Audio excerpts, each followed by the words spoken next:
नमस्कार दोस्तों, आप सभी का स्वागत है आज के पोस्ट मार्केट एनालिसिस वीडियो में। आज है मंडे 8 सितंबर। आज है हफ्ते का पहला दिन और इस बार साथ में एक बड़ा ट्रिगर भी था, यूएस का पेरोल डेटा। आज प्री मार्केट वीडियो में मैंने आपको क्लियर बताया था कि ये डेटा मार्केट का हार्ट बीट बनने वाला है और एग्जैक्टली वही हुआ। मार्केट ने ग्लोबल क्यूज और यूएस डेटा दोनों को रिएक्ट करके दिन भर एकदम रोलर कोस्टर राइड दी। तो भाई लोगों, वीडियो में आगे बढ़ने से पहले आप सभी कमेंट्स में बताओ आज आपका प्रॉफिट हुआ या फिर लॉस, कमेंट जरूर करना। और लाइक एम है 500 का।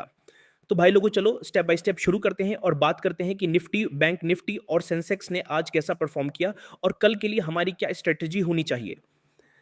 सबसे पहले ग्लोबल क्यूज और न्यूज का इंपैक्ट समझते हैं। जैसे हमने सुबह डिस्कस किया था, यूएस अनएम्प्लॉयमेंट रेट बढ़कर 4.3% हो गया, जो 2021 के बाद का सबसे बड़ा नंबर है। न्यू जॉब्स आई सिर्फ 22,000, जबकि फोरकास्ट था 75,000। मतलब इकोनॉमी क्लियरली स्लो डाउन में है। अब इसका पॉजिटिव एंगल यह है कि फेड पे प्रेशर है रेट कट करने का। अगर फेड रेट कट करता है तो वर्ल्ड मार्केट्स के लिए पॉजिटिव होगा और इंडिया को भी सपोर्ट मिलेगा। ऑलरेडी हमने देखा कि डॉलर वीक हुआ और ट्रेजरी यील्ड्स नीचे आए, दोनों ही इंडिया के लिए पॉजिटिव सिग्नल्स हैं। भाई लोगों, अब बात करते हैं निफ्टी की। आज निफ्टी ओपन हुआ अराउंड 24,800 के आसपास। सुबह के सेशन में थोड़ा डिप देखने को मिला और मार्केट नीचे गया 24,770 तक। ये वही लेवल था जिसके बारे में मैंने प्रीवियस मार्केट एनालिसिस में आपको बोला था कि ये एक स्ट्रॉन्ग सपोर्ट जोन है और वहीं से मार्केट ने बाउंस दिखाया। दिन के बीच में बायर्स और सेलर्स दोनों एक्टिव थे। ऊपर रेजिस्टेंस बना है नियर 24,880 के आसपास तक। मतलब हर बार मार्केट ऊपर गया, सेलर्स वापस एक्टिव हुए और नीचे खींच लिया। और नीचे स्ट्रॉन्ग बाउंस आ रहा था फ्रॉम 24,550। मतलब पूरा दिन एक टग ऑफ वॉर चला बायर्स और सेलर्स के बीच। मार्केट में ओवरऑल आज काफी अच्छा मोमेंटम देखने को मिला। इस सपोर्ट के बाद मार्केट ने अच्छा बाउंस दिया। लेकिन एक चीज आप यहां ध्यान से देखो, मार्केट ने पहले बायर्स को यहां एंट्री दिलवाई, फिर शार्प रेड कैंडल बनी जो ऑलमोस्ट 100 पॉइंट्स की एक कैंडल थी। इस कैंडल ने बायर्स को ट्रैप किया और डाउन साइड में शार्प मोमेंटम दिया और बायर्स का स्टॉप लॉस हिट किया। इसीलिए ही मैं हमेशा बोलता हूं कि कभी भी टॉप पर बाय नहीं करना चाहिए। निफ्टी आज क्लोज हुआ अराउंड 24,790 के आसपास। लेकिन दोस्तों, एक बात नोट करने लायक है कि आज के दिन क्लोज भी नेगेटिव ही किया है। मतलब सेलर्स ने दिन के एंड में कंट्रोल अपने साइड ले लिया और यही एक बेयरिश साइन है। ऑटो और मेटल स्टॉक्स काफी वीक रहे। भाई लोगों, लेवल्स क्लियर हैं। सपोर्ट जोन है 24,750 टू 24,000। रेजिस्टेंस जोन है 24,950 टू 25,000। कल के लिए निफ्टी की स्ट्रैटेजी। दोस्तों, कल निफ्टी की एक्सपायरी है और वॉलेटिलिटी हाई होगी। स्ट्रैटेजी को थोड़ा डिटेल में समझो। अगर कल निफ्टी 24,800 के ऊपर सस्टेन करता है तो फिर एक फ्रेश अपसाइड रैली शुरू होगी। पहले टारगेट्स होंगे 24,900, फिर 25,100 और अगर मोमेंटम स्ट्रांग रहा तो 25,300 तक मार्केट जा सकता है। अगर कल निफ्टी फिर से रिजेक्ट होता है 24,750 के जोन से और नीचे स्लिप करता है तो फिर एक बार सपोर्ट टेस्ट होगा नियर 24,700। अगर ये भी तोड़ता है तो फिर डाउन साइड में शार्प फॉल देखने को मिल सकता है 24,400 और 24,350 तक। अगर निफ्टी पूरे दिन इस रेंज के अंदर, मतलब सपोर्ट 24,700 से 24,850 के बीच घूमता है तो फिर प्रीमियम डिके होगा और ऑप्शन सेलर्स के लिए परफेक्ट दिन होगा। तो भाई लोगों, कल के लिए सिनेरियो क्लियर है। ब्रेकआउट और ब्रेकडाउन दोनों के लिए रेडी रहो। और एक बात और याद रखो, कल के दिन एक्सपायरी है तो वॉलेटिलिटी हाई होगी। मतलब फेक ब्रेकआउट या ब्रेकडाउन हो सकता है, इसलिए स्टॉप लॉस टाइट रखो और ओवर ट्रेडिंग मत करना। तो भाई लोगों, अब बात करते हैं बैंक निफ्टी की। बैंक निफ्टी ने आज ओपनिंग दी करीब 54,215 के आसपास। सुबह के सेशन में थोड़ा सेलिंग प्रेशर आया और मार्केट नीचे गिरकर सपोर्ट के पास आया जो था अराउंड 54,080 के आसपास। ये level previous market analysis video में मैंने आपको हाईलाइट किया था कि एक क्रूशियल सपोर्ट जोन है और आप खुद देख लो, बैंक निफ्टी ने वहीं पे सपोर्ट लिया और बाउंस दिया। इसके बाद दिन के बीच में बैंक निफ्टी ने मल्टीपल टाइम्स रेजिस्टेंस फेस किए, स्पेशली जोन अराउंड 54,250 के आसपास तक। हर बार जब भी मार्केट ऊपर गया, सेलर्स एक्टिव हो गए और उसने वहां से नीचे खींच लिया। मतलब कि बुल्स और बियर्स दोनों ही एक्टिव थे, लेकिन बायर्स ने एंड ऑफ द डे थोड़ा सा कंट्रोल अपने साइड ले लिया। लेकिन अगर आप यहां देखो तो मार्केट ने इस लेवल का ब्रेकआउट किया और ऊपर जाने की कोशिश करी। मतलब बायर्स को एंट्री दिलवाई, फिर एक शार्प रेड कैंडल बनी और बायर्स का स्टॉप लॉस कट गया एक ही कैंडल में। भाई लोगों, ये होता है मार्केट में ऑपरेटर्स का खेल। इसलिए बोलता हूं, अगर एक बार प्रॉफिट बुक कर लिया तो सिस्टम को क्लोज कर दो, ओवर ट्रेडिंग से बचो। बैंक निफ्टी आज क्लोज हुआ अराउंड 54,220 के आसपास। भाई लोगों, आप सेक्टर वाइज क्या इंपैक्ट पड़ा है ये देख लो। प्राइवेट बैंक्स ने थोड़ा अंडर परफॉर्म किया, लेकिन पीएसयू बैंक्स ने थोड़ा सपोर्ट दिया। आईसीआईसीआई बैंक और एक्सिस बैंक में थोड़ी सेलिंग आई, जबकि स्टेट बैंक ऑफ इंडिया और बैंक ऑफ बड़ौदा जैसे स्टॉक्स ने सपोर्ट बनाया। मतलब कि मिक्स ट्रेंड था, लेकिन इंडेक्स के अंदर जो मेजर वेटेज स्टॉक्स हैं उन्होंने प्रेशर क्रिएट किया। बैंक निफ्टी के लेवल्स क्लियर हैं। स्ट्रॉन्ग सपोर्ट जोन है 54,080 का जोन। अगर ये तोड़ता है तो नेक्स्ट सपोर्ट आएगा 53,900 और फिर 53,800 के आसपास।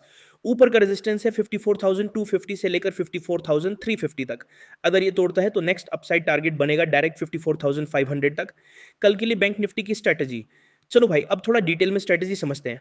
अगर कल बैंक निफ्टी ओपनिंग के बाद सस्टेन करता है अबव 54,200, तो फिर एक स्ट्रॉन्ग अपसाइड मूव आ सकता है।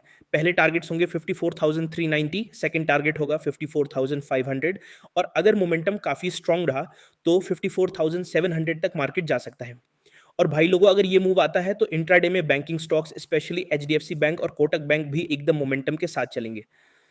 अगर कल मार्केट नीचे गिरता है और तोड़ता है 53,900 के सपोर्ट को, तो फिर एक नया डाउनसाइड प्रेशर क्रिएट होगा। पहला टारगेट होगा 53,800, फिर 53,700, और एक्सट्रीम केस में 53,400 तक भी गिरावट आ सकती है।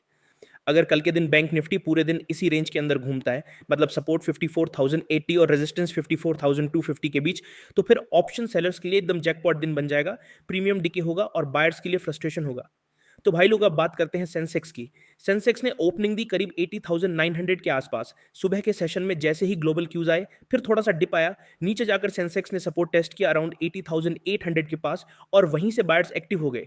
दिन के बीच में एक बहुत अच्छा बाउंस आया और मार्केट ने टेस्ट किया रेजिस्टेंस जोन नियर 81,150 के आसपास तक। मतलब पूरा दिन सेंसेक्स अपसाइड मोमेंटम में रहा। लेकिन वहीं सेंसेक्स में भी आज बायर्स ट्रैप हुए और काफी लोगों का आज स्टॉप लॉस कटा है। यहाँ पर पहले बायर्स को एंट्री दिलवाई, फिर एकदम शार्प, मतलब 350 पॉइंट्स की एक 5 मिनट की कैंडल बनी है। तो ऐसे काफी डेंजरस मूव भी मार्केट में आते हैं। नीचे का सपोर्ट नियर 80,800 और ऊपर का रेजिस्टेंस है 81,000 से 81,150 तक। अगर ये तोड़ता है तो नया अपसाइड खुल सकता है। रिलायंस इंडस्ट्रीज और भारतीय एयरटेल ने अच्छा कंट्रीब्यूशन दिया। आईटी सेक्टर थोड़ा वीक रहा क्योंकि यूएस स्लोडाउन का इंपैक्ट टेक्नोलॉजी कंपनीज पे डायरेक्टली पड़ता है। ऑटो और मेटल सेक्टर स्ट्रॉन्ग रहे। महिंद्रा एंड महिंद्रा और टाटा स्टील ने सेंसेक्स को ऊपर पुल किया। तो एक मिक्स्ड पिक्चर थी, लेकिन ओवरऑल क्लोज पॉजिटिव रहा। मतलब सेंसेक्स ने भी सेलर्स के साथ ही दिन खत्म किया। भाई लोगों, सेंसेक्स के लेवल्स क्लियर हैं। स्ट्रॉन्ग सपोर्ट है 80,800 पर और इंट्राडे सपोर्ट है 80,600 के आसपास। रेजिस्टेंस है 81,000 से 81,150 तक। अगर ये तोड़ता है तो नया अपसाइड खुल सकता है। ये सेंसेक्स की स्ट्रेटजी, अगर कल सेंसेक्स सस्टेन करता है अबव 81,000, तो फिर एक फ्रेश अपसाइड रैली शुरू होगी। पहले टारगेट्स होंगे 81,150, फिर 81,300, और अगर मोमेंटम बहुत स्ट्रांग रहा तो 81,800 तक भी मार्केट जा सकता है। अगर कल सेंसेक्स फॉल करता है और तोड़ता है 80,600 का सपोर्ट, तो फिर नीचे के टारगेट्स होंगे 80,500, फिर 80,500, और अगर सेलिंग और बढ़ी तो 80,200 तक गिरावट आ सकती है। अगर सेंसेक्स कल भी इसी रेंज के अंदर घूमता है, मतलब 80,800 से 81,000 के बीच, तो फिर प्रीमियम डिके होगा और ऑप्शन सेलर्स का दिन बन जाएगा। लेकिन बायर्स के लिए पेशेंस टेस्ट होने वाला है। बहुत सारे ट्रेडर्स एक्सपायरी के दिन सेंसेक्स और निफ्टी दोनों पर पोजीशंस बनाते हैं, इस वजह से वॉलेटिलिटी कॉमन रहेगी। तो भाई लोगों, अगर कल सेंसेक्स में ट्रेड करना है तो एक ही चीज याद रखना, क्लियर ब्रेकआउट या ब्रेकडाउन का वेट करो, बीच में रेंज पकड़ने की कोशिश मत करना। आज के दिन ग्लोबल क्यूज काफी सपोर्टिव थे। यूएस का डेटा स्लो आया, लेकिन उसके वजह से फेड पे प्रेशर है रेट कट करने का। डॉलर वीक हुआ, बॉन्ड यील्ड्स नीचे आए। ये दोनों चीजें इंडियन मार्केट्स के लिए पॉजिटिव है। एफआईआईज अभी भी कैश मार्केट में कॉशियस हैं, लेकिन डीआईआईज उनके सेलिंग को एब्जॉर्ब कर रहे हैं। और ऑप्शंस में एफआईआईज का हैवी बाइंग ये दिखाता है कि शॉर्ट टर्म में सेंटिमेंट टिल्ट हो रहा है बुल्स की तरफ। तो कल के लिए भी सेंटिमेंट ज्यादा नेगेटिव नहीं है। तो भाई लोगों, एक इंपॉर्टेंट चीज हमेशा याद रखो, एक्सपायरी के दिन हमेशा वॉलेटिलिटी ज्यादा होती है। कभी कभी आपको एक साइड ब्रेकआउट लगता है, लेकिन अगले 15 मिनट में मार्केट उल्टा मूव दे देता है। इसलिए एक्सपायरी के दिन स्टॉप लॉस हमेशा टाइट रखो। ओवर ट्रेडिंग मत करो, सिर्फ 2 या 3 अच्छे सेटअप्स पिक करो, और सबसे इंपॉर्टेंट पेशेंस रखो। अगर मार्केट विपसॉस दे रहा है तो साइड में बैठ जाओ। कैपिटल बचाना हमेशा प्रॉफिट बनाने से ज्यादा इंपॉर्टेंट होता है। तो भाई लोगों, आज का एनालिसिस यहीं पर खत्म करते हैं। कल एक्सपायरी है और दिन बहुत ही मजेदार होने वाला है। पेशेंस रखो, लेवल्स का रिस्पेक्ट करो, और हमेशा स्टॉप लॉस के साथ ट्रेड करो। अगर आपको आज का वीडियो पसंद आया हो तो लाइक, शेयर और सब्सक्राइब करना मत भूलना। और हाँ, अपना फीडबैक कमेंट्स में जरूर देना, क्योंकि आपके फीडबैक से ही हम और बेटर कंटेंट ला पाते हैं। भाई लोगों, टेलीग्राम चैनल पर सुबह ही लाइव ट्रेड्स और अपडेट्स दिए थे। जिन्होंने ज्वाइन किया हुआ था उन्होंने प्रॉफिट बनाया। तो आप अभी तक ज्वाइन नहीं किया है तो डिस्क्रिप्शन में लिंक है। मैं मिलता हूं आपसे कल सुबह की लाइव स्ट्रीम में। तब तक के लिए जय हिंद, जय भारत।